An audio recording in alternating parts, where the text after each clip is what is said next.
नगर कौन सा है? हमारा शरीर है, वह एक नगर है। और इसलिए सुखदेव जी महाराज ने यहाँ कोई ये भागवत के अंदर किसी नगर का नाम का उल्लेख नहीं किया गया कि वो लिख सकते थे ना, ये एक इस नाम का नगर था। तुंगभद्रा नदी किनारे एक उत्तम नगर था। धर्मपरायण लोग वहां रहते थे और आत्मदेव नाम का एक ब्राह्मण वहां वेद शास्त्र विशारद, सभी वेदों का विशारद ऐसा आत्मा और देव नाम का एक ब्राह्मण रहता था। उनकी एक पत्नी थी जिसका नाम था धंधुली। आत्मदेव बहुत ही सज्जन और सद्गुणी थे। जितने सद्गुणी आत्मदेव थे उतनी ही बुरी उतनी उसकी पत्नी थी। आत्मा की पत्नी का नाम है बुद्धि। धंधुली किसे कहा गया है? बुद्धि की उपमा दी गई है। आत्मा की पत्नी है बुद्धि। बुद्धि अपनी कैसी है? धुंधली है।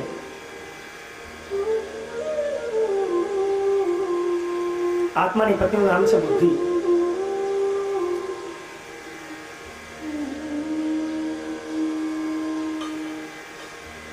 धंधुली के बखान श्रीमद् भागवत में कई ज्ञानियों ने बहुत किए हैं, उसका विस्तार भी किया है। कितने कितने दुर्गुण थे। आत्मदेव ने यहाँ ठोकर खाई है पुत्रों के द्वारा और उसे सत्संग मिला है, इसके बारे में कथा है। धंधुली और आत्मदेव उनके यहाँ संतति नहीं थी। जितने सज्जन और सद्गुण आत्मदेव थे उतनी ही बुरी धंधुली थी। कलयुग में भी घर घर में आप देखोगे कई जगह पे आपको धुंधुली मिल जाएगी। दो सहेली मिलकर तीसरे की बातें करते हो, उसे धुंधुली कहते हैं। दो सहेली मिलकर के अपनी तीसरी सहेली की अगर कोई चर्चा करते हैं उसे निंदा कहते हैं। कोई जिस कोई निंदा कराई नहीं, आपने जेने निंदा करी है तो सामेली व्यक्तिना पाप धोवाय અને આપણે એના પાપના ભાગીદાર બનીએ। ક્યારે પણ નિંદા કરવી નહીં। અને ખાસ કરીને જ્યાં સત્સંગ થતો હોય ને ત્યાં અલૌકિકની જ્યાં ચર્ચા થતી હોય, જ્યાં પરમાત્માની વાતો થતી હોય ને ત્યાં ક્યારેક સંસારની વાત તો કરાય જ નહીં। એક ગામમાં એક શેઠ હતા વાણિયા। એ શેઠને કરિયાણાની દુકાન। ગામમાં ક્યાંય પણ કથા બેસે તે કથા સાંભળવા જાય। હવે લગભગ 35-36 વર્ષથી એનો નિયમ હતો। એક દિવસ શેઠને ગામમાં કથા બેઠી, એનાથી કથા સાંભળવા જવાયું નહીં એટલે એના દીકરાને કીધું કે બેટા આવતીકાલની કથામાં મારા વતી તું જજે ને આજે મહારાજ કથામાં શું ઉપદેશ આપે એ તું સાંભળીને મને જણાવ। શેઠ કામે વયા ગયા બીજા ગામમાં। એ દિવસે એનો દીકરો કથા સાંભળવા ગયો અને કથા સાંભળતા સાંભળતા महाराजे कीधु कि गाम में कथा सुनते हुए बेटा जब गया पिता के बदले में कथा सुनने, पिता गए काम से कुछ बाहर पड़ोस के गांव में। शास्त्री जी वक्तव्य कर रहे थे और महाराज ने सुनाया कि बेटा जीवन में सभी के ऊपर दया रखें, गरीबों और पशुओं के ऊपर बहुत ही दया भाव रखना। बेटे ने यह वाक्य उसके मन में उतर गया। बेटा कथा सुनने के बाद अपने घर वापस गया तो किराने की दुकान पे बैठा था। उस समय 2-3 गाय, वहां से गाय निकली और किराने की दुकान पे बैठा अपना व्यापार कर रहा था। उस समय गाय ने आकर आटे की थैली में मुंह मारा और आटा खाने लगी। यह देखकर सेठ का बेटा था, उसने सोचा कि महाराज ने सुनाया है कि गाय के ऊपर दया रखनी चाहिए। मेरे पिता के पास बहुत सारा धन है, अगर 2-4 गोली गाय खा जाएगी तो मेरे पिता का क्या जाएगा। बेटे ने उस गाय को मारा नहीं, वहाँ बैठा बैठा शांति से वो कथा के बातें सोच रहा था। और उतने में उसके पिता वहाँ आए। बाप ने देखा कि बेटा शांति से दुकान पे बैठा है और वो गाय है, वो गाय आटे की बोंदी खोल करके अपने आटा खा रही है। तो बेटे का पिता था वो बहुत ही क्रोधित हुआ। अरे तेरा ध्यान कहाँ है, ये गाय सारा आटा खा रही है तो बेटे ने कहा, पिताजी आपने कहा था कि कथा सुनने जाना और कथा में महाराज जी जो कहे उसे जीवन में उतारना। तो आज बाबा ने कहा है कि पशु और मूंगे के ऊपर दया रखना, तो मैंने सोचा थोड़ा आटा गाय खा लेगी बाबा तो मेरा क्या जाएगा। पिता का गुस्सा बहुत ही बढ़ गया। करे पगले, महाराज का काम है कथा सुनाना और हमारा काम है सुनना। मुझे देख, 35 साल से भगवान की कथा सुन रहा हूँ। कथा केवल सुनने के लिए होती है, एक कान से सुन और दूसरे कान से निकाल दे। इतने 35 साल से मैंने कथा सुनी, कभी तुझे मुझे देखा? तो मुझे रोड पे ला देगा। बेटा ने खिजायो बाप कि हूँ 36 વર્ષથી 35 વર્ષથી कथा સાંભળું છું, कथा કઈ જીવનમાં ઉતારવાની ન હોય, એક કાનથી સાંભળીને બીજા કાને કાઢી નાખે। એટલે આવું થાય, આપણે કથા સાંભળીએ પણ જીવનમાં ઉતારતા નથી। હું તો કથા સાંભળાય જ નહીં। કથા સાંભળવાની વસ્તુ નથી, કથા તો પીવાની વસ્તુ છે। કથાનું અમૃત તો પીવું જોઈએ, કારણ કે સાંભળેલું હોય ને એક કાનેથી સાંભળો ને બીજા કાનેથી ભર્યું જાય, પણ કીધું હોય ને તો એમાંથી એકાદ ટીપું આપણા હૃદયમાં રહી જાય ને તો આપણો બેડો પાર થઈ જાય। तो यहाँ धंधुकारी आत्मदेव को संताती नहीं थी। पत्नी रोज ताना मारती थी कि जाइए कोई संत के पास जाओ और किसी के पास कुछ कृपा करके प्रसाद लेकर आओ कि जब मेरे यहाँ कोई बेटा हो। पत्नी की रोज की कर्कशा स्वभाव की पत्नी थी, घर पे आते ही रोज का उसका झगड़ा चालू। यह सब देखकर एक दिन घर छोड़कर जंगल में तप करने के लिए आत्मदेव चले गए। जंगल में आत्मदेव चले गए आत्महत्या कर। आत्मदेव ने सोचा कि रोज की झंझट है, शादी के 12-12 साल हो गए, हमारे यहाँ संतान नहीं है, तो आत्मदेव ने सोचा कि मैं आत्मसमर्पण ही करूं। चल गए जंगल में, और जंगल में एक साधु से उसका मिलाप होता है। और साधु ने कहा, महाराज कहाँ जा रहे हैं, इतने चिंता तो क्यों हो। आत्मदेव ने कहा कि बाबा शादी के बहुत सालों में संतान नहीं है, पत्नी रोज मुझे मैना मान रही है, और आज सोच रहा हूँ कि मैं इस संसार से मैं सब छोड़ करके यहाँ से। साधु ने कहा कि बेटा तेरे पास तेरे यहाँ संतान नहीं है, इसलिए तू जंगल में आया है, और मैं तो साधु बना हूँ, मेरे 5 बेटे हैं, फिर भी इसलिए मैं आज साधु बन गया हूँ। 5 बेटे हुए भी मुझे साधु बनना पड़ा, इसलिए बेटा संतान न हो वही चलेगा।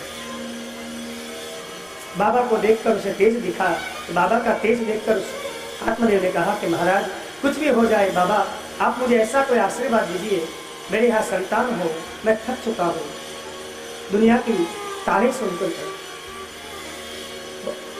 बाबा ने कहा ठीक है बेटा।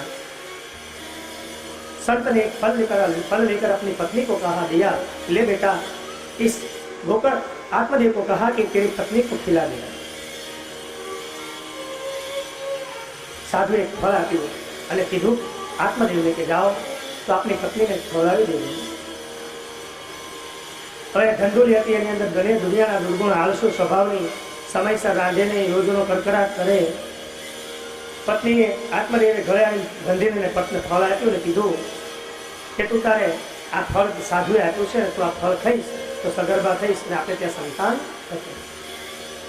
ધંધુલી પણ આળસુ વિચાર કરે કે આ ફળ ખાઈશ પછી હું ગર્ભ ધારણ કરીશ, 9 મહિના સુધી મારે કેટલાક નિયમ પાળવા પડે, એમાંય વળી સંતાન થાય, પ્રસવ થાય ને કંઈક મારો જીવ તાળે ચોંટી ગયો ને મારું અચ્યુતમ થઈ ગયું તો આવા બધા વિચાર કરી એને ફળ ખાધું ને ઘરમાં મૂકી દીધું।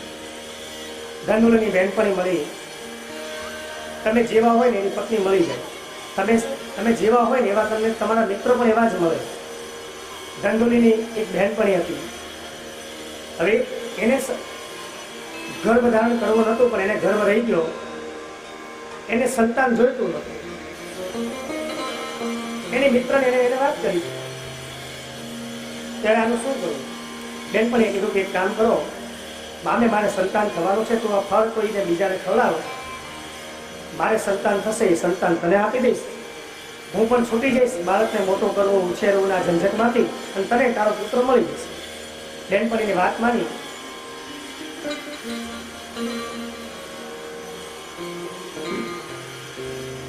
તમે જેવા હોય ને એવા સંત કે ને કે તમે આ જેવા હોય એવા તમને માણસ મળી જાય. એક ગામમાં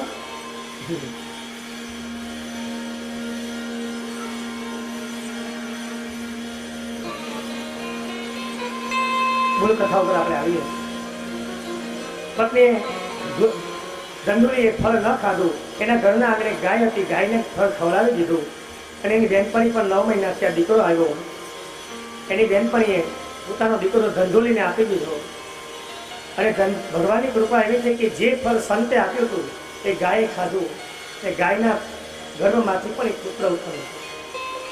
એનું આખું શરીર ગાય માણસ જેવું, પણ એના કાન હતા એ ગાય જેવા હતા. એટલે એનો પુત્રનું નામ પડ્યું ગોકર્ણ. ગોકર્ણ એટલે સંત છે. અને એની બેનપણીએ જે પુત્ર આપ્યો એનું નામ ધંધુલીએ પાડ્યું ધંધુકારી. આ બધા શબ્દો સમજવા જેવા છે. ધંધુકારી એટલો બધો અધોગતિ વાળો હતો કે અઠવાડિયામાં એકવાર નાય, કોઈ દિવસ સંધ્યા કરે નહીં, મરદાના હાથે ખાય. મરદાના હાથે ખાવું એટલે એવું નહીં કે એક પ્રતિકાત્મક શબ્દ છે. જે વ્યક્તિના હાથથી દાન ધર્મ ન થયું હોય, જે વ્યક્તિ ભજન કીર્તન ન કરે, જેના હાથથી સેવા નહીં થઈ હોય, એ માણસ મરદું કહેવાય, મરેલો કહેવાય. એના હાથનું અન્ન ખાવું પણ પાપ છે. હવે ધંધુકારી દુનિયાભરના દુર્ગુણ અધોગતિના છેલ્લા પગથિયે બેઠો. એક દિવસ તો એને જેમ જેમ મોટો થાય એના જીવનમાં દુર્ગુણ વધવા લાગ્યા, ખરાબ સંગતો વધવા લાગી.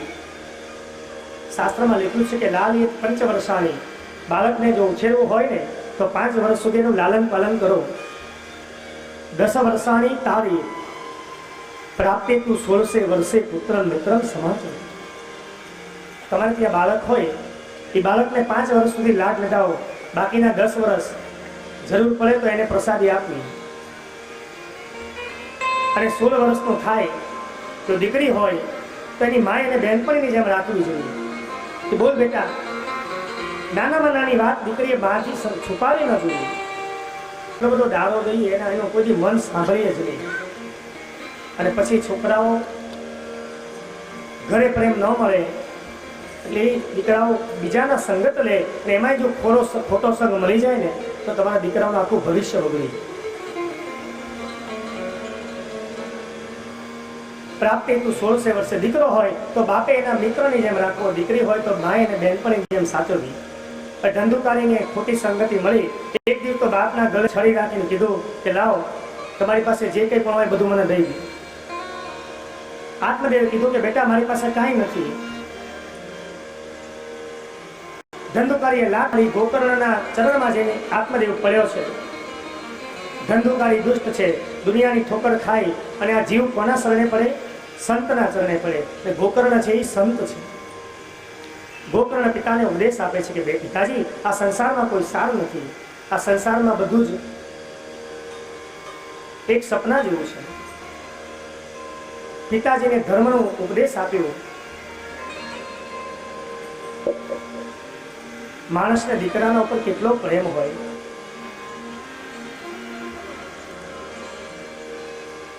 એક બાપ દીકરાને લાલન પાલન કરીને મોટો કરે. એ જ દીકરોને જ્યારે પાંખો આવે, 5 માળા વચ્ચે બાપ જ્યારે ઘરડો થાય અને દીકરો જ્યારે છણકો કરીને એને કહે, કાલે જે વાત કરી હતી કે બેટા કાગડો છે. દીકરો કહે કે બાપ, પિતાજી આ શું છે? બેટા કાગડો છે.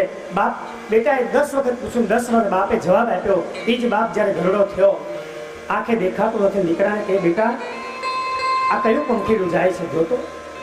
ત્યારે બાપ એકવાર કીધું કે પપ્પા એ કાગડો છે.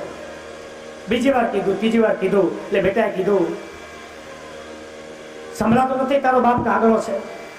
ત્યારે બાપના આંખમાંથી કેવી હાય લાઈને એને હૃદયને કેવો ઝટકો લાગ્યો હોય કે મારો દીકરાને મેં મારો જીવનનો તમામ મારી આશાઓને છોડીને મેં મારા દીકરાને બધી જ તમન્નાઓ છોડી દીકરાને મોટા કર્યા. આજ એ જ દીકરો મને આવું કરે.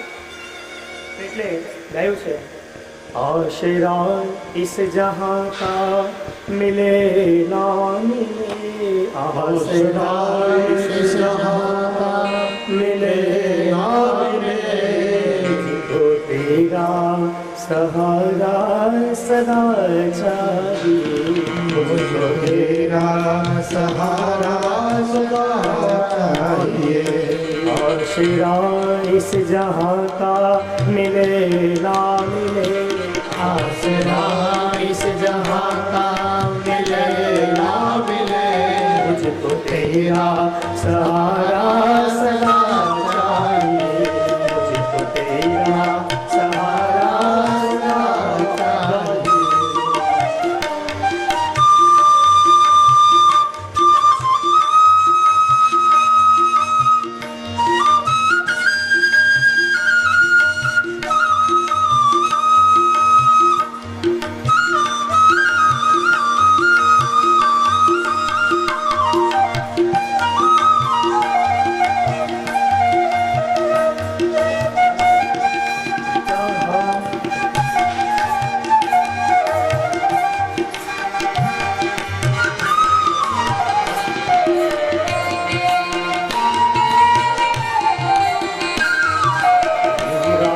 सहारा सदा चाहिए,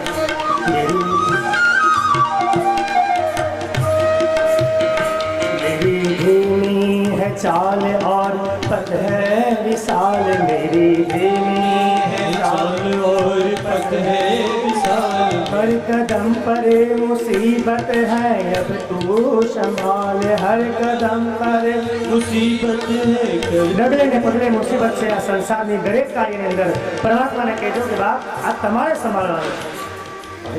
धीमी है चाल और पथ है विशाल, है चाल और पथ है विशाल, है चाल और पथ है विशाल, हर कदम पर मुसीबत है अब तू संभाल, हर कदम पर मुसीबत है अब तू संभाल। पैर मेरे थके हैं चले ना चले, पैर मेरे तके चले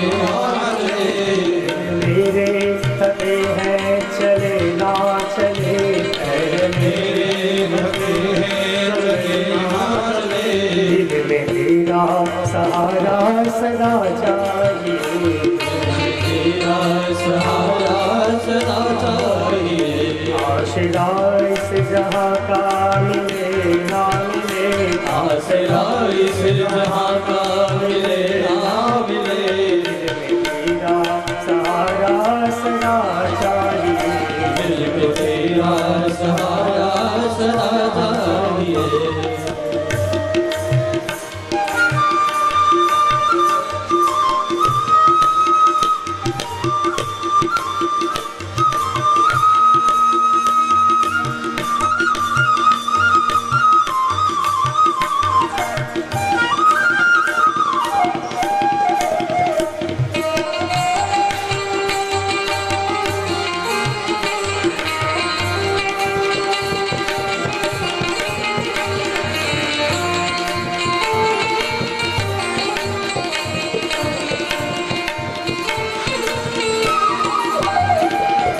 खुशियाँ है कम और ज्यादा है कम, जहाँ खुशियाँ है कम और ज्यादा है कम, खुशियाँ है कम और ज्यादा है कम, जहाँ खुशियाँ है कम और ज्यादा है कम, मुझको तेरा सहारा सदा चाहिए, मुझको तेरा सहारा सदा चाहिए। मेरी चाहत की दुनिया बसे ना बसे, मेरी चाहत ही दुनिया बसे आप से, दिल में तेरा बसेरा सदा चाहिए, मेरे तेरा बसेरा सदा चाहिए। आसरा इस जहाँ का मिले ना मिले, आसरा इस जहाँ का मिले ना मिले, मुझको तेरा सहारा सदा चाहिए, मुझको तेरा सहारा सदा चाहिए, मुझको तेरा सहारा सदा चाहिए।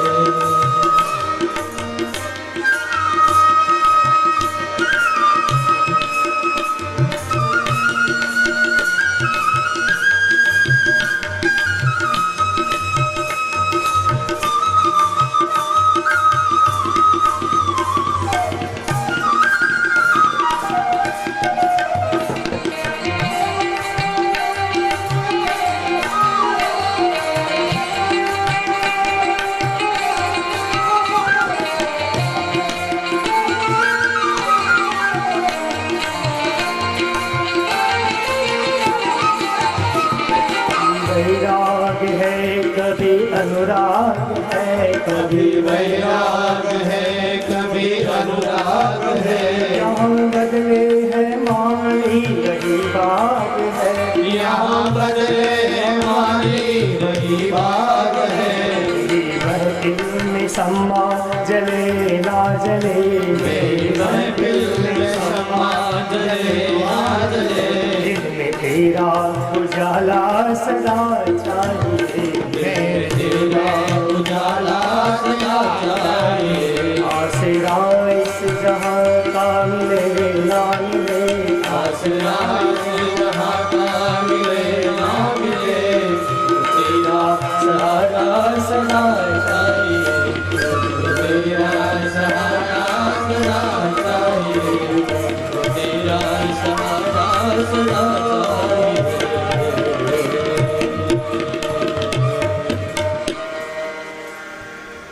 भगवत चरणेषु विशिष्ट राग स वैराग।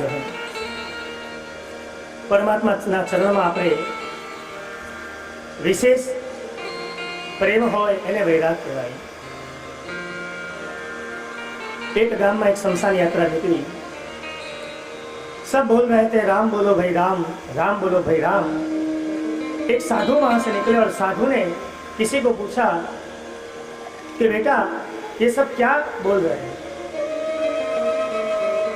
किसी ने उत्तर दिया कि बाबा यह सब राम राम कर रहे हैं। तो साधु ने कहा वो जो सफेद कपड़े में लेटा है वो राम राम क्यों नहीं करता।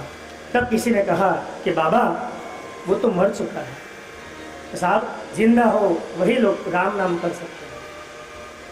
જ્યાં જ્યાં ઈશ્વર બોલાવે ત્યાં વચ્ચે પરમાત્માનું નામ લેવું। નારદે સ્ત્રીએ નારદના ચરણ પકડ્યા અને કીધું उत्पन्ने द्रविड़ीशाहं वृद्धे कर्णाटके गता किंचिन किंचिन महाराष्ट्रे गुर्जरे यही साधु मेरी उत्पत्ति द्रविड़ देश में हुई है,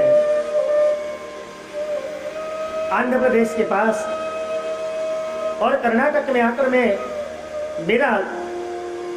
मेरी वृद्धि हुई है, मेरा पोषण हुआ है। आज भक्ति जो है वो दक्षिण में ज्यादा होती है। किंचित किंचित महाराष्ट्र में कोई कोई जगह पे मेरे को थोड़ा थोड़ा पोषण मिला, लेकिन जब मैं गुजरात में आई, भक्ति अपनी व्यथा कहती है। साधु नारद जी। नमस्कार दर्शक मित्रों, अथ श्री जन्म पत्रिका एवं वेद शास्त्र एस्ट्रो ग्रुप द्वारा एक भाग्य लक्ष्मी कार्ड बनाया हुआ है। यह भाग्य लक्ष्मी कार्ड से आप आपके जीवन में लक, बिजनेस, फ्यूचर, फाइनेंस और हेल्थ, ये सभी एक ही कार्ड से आप प्राप्त कर सकते हैं। लक यानी आप आपके जीवन के अंदर ज्यादा मेहनत कर रहे हो, आपको फल की प्राप्ति नहीं मिल रही है, तो ये कार्ड आपको आपका भाग्योदय करवाएगा। बिजनेस, आप ज्यादातर मेहनत करते हो और आपकी आमदनी जो है वो सही नहीं हो रही है, तो ये भाग्य लक्ष्मी कार्ड से आपकी आमदनी में आपका बढ़ाव आप कर सकते हो। फ्यूचर, आप यदि आगे जाने का सोच रहे हो, ज्यादा मेहनत भी कर रहे हो और वो मेहनत का फल आपको प्राप्त नहीं होता है, तो यह भाग्य लक्ष्मी कार्ड से आप आपका फ्यूचर भी ब्राइट कर सकते हो। फाइनेंस, आर्थिक बहुत ही आपको तकलीफ है, तो ये कार्ड आपको फाइनेंशियल भी सपोर्ट कर सकता है। और हेल्थ के लिए भी ये भाग्य लक्ष्मी कार्ड आपको सपोर्ट कर सकता है। यह भाग्य लक्ष्मी कार्ड आपके जन्म नक्षत्र के आधार पर बनाया हुआ है। आपकी जन्म तारीख के अनुसार जो नक्षत्र होता है, उसी नक्षत्र के आधार पर यह भाग्य लक्ष्मी कार्ड को बनाया गया हुआ है। यदि दर्शक मित्रों आपको 21 दिन में यह भाग्य लक्ष्मी कार्ड से जो अच्छा रिजल्ट नहीं मिलता है, तो आप यह भाग्य लक्ष्मी कार्ड है वो आप हमको वापिस भी कर सकते हो। यह भाग्य लक्ष्मी कार्ड आपको केवल 650 रुपए में प्राप्त होगा।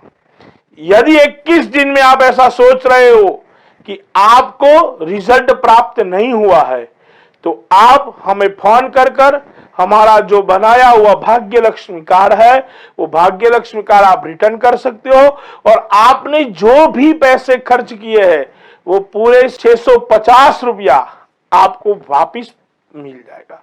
तो दर्शक मित्रों, कई दर्शक मित्रों ने आज तक ये भाग्य लक्ष्मी कार्ड अपनाया हुआ है और उन्हें अच्छा रिजल्ट भी प्राप्त हुआ है।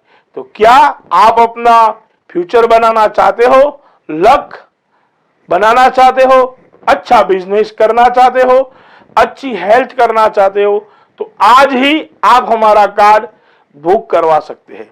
कॉन्टेक्ट नंबर, ईमेल आईडी और हमारा ऑफिस एड्रेस नंबर भी आपको दिया हुआ है। आप सभी दर्शक मित्रों को जय श्री कृष्ण, जय परशुराम। योग, प्रार्थना, दर्शन,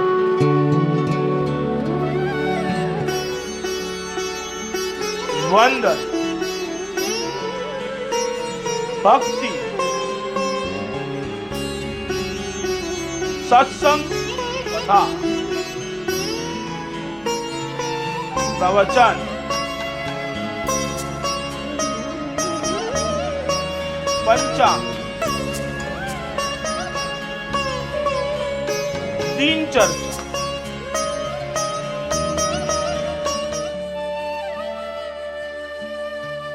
वेद शास्त्र, शास्त्र संपन्न, सदा संतुष्ट, भारतीय संस्कृति की वैदिक परंपरा, वेद शास्त्र। नमस्कार दर्शक मित्रों, अथश्री जन्म पत्रिका एवं वेदशास्त्र ज्योतिष ग्रुप द्वारा भाग्यलक्ष्मी विवाह कार्ड की रचना की हुई है। यह भाग्यलक्ष्मी विवाह कार्ड जिनके मैरिज के लिए कोई भी प्रॉब्लम है तो वो सभी लोग ये भाग्यलक्ष्मी विवाह कार्ड परचेस कर सकते हैं। जिनकी कुंडली के अंदर मंगल का दोष है, 1, 4, 7, 8 और 12 भाव में जिसके मंगल है, मंगल के प्रभाव के कारण आपकी शादी के अंदर रुकावट आ रही है। सप्तम भाव में केतु का यदि नक्षत्र है, सप्तम का भाव किसी भी पाप ग्रह से पीड़ित है, वो सभी दोष को दूर करने के लिए आप ये भाग्यलक्ष्मी विवाह कार्ड है वो आप वसाइए। इससे आपके जीवन में जो लग्न के लिए, शादी के लिए जो भी प्रॉब्लम है वो सभी प्रॉब्लम इस कार्ड से दूर हो सकते हैं। तो कृपया इस कार्ड की प्राप्ति के लिए आप हमारे ऑफिस नंबर का कांटेक्ट कर सकते हैं। जय श्री कृष्ण। डिजिटल अथश्री जन्म पत्रिका प्राप्त करने की पूरी प्रक्रिया। सबसे पहले वेद शास्त्र astro.com वेबसाइट पर जाएं और डिजिटल फ्री कुंडली पर क्लिक कीजिए। उसके बाद आपको 2 विकल्प मिलेंगे। फ्री कुंडली प्राप्त करने के लिए फ्री कुंडली के विकल्प में क्लिक करें या हमारी विशेष कुंडली प्राप्त करने के लिए प्रीमियम कुंडली के विकल्प में क्लिक करें। फॉर्म में पूछी गई सभी जानकारियों का सही जवाब दें। 24 घंटे के भीतर आपकी फ्री डिजिटल कुंडली उपलब्ध हो जाएगी और प्रीमियम कुंडली 7 दिन के अंदर कुरियर से आपको भेज दी जाएगी। अब आप गूगल प्ले स्टोर पर जाकर हमारी ऐप वेद शास्त्र एस्ट्रो डाउनलोड करके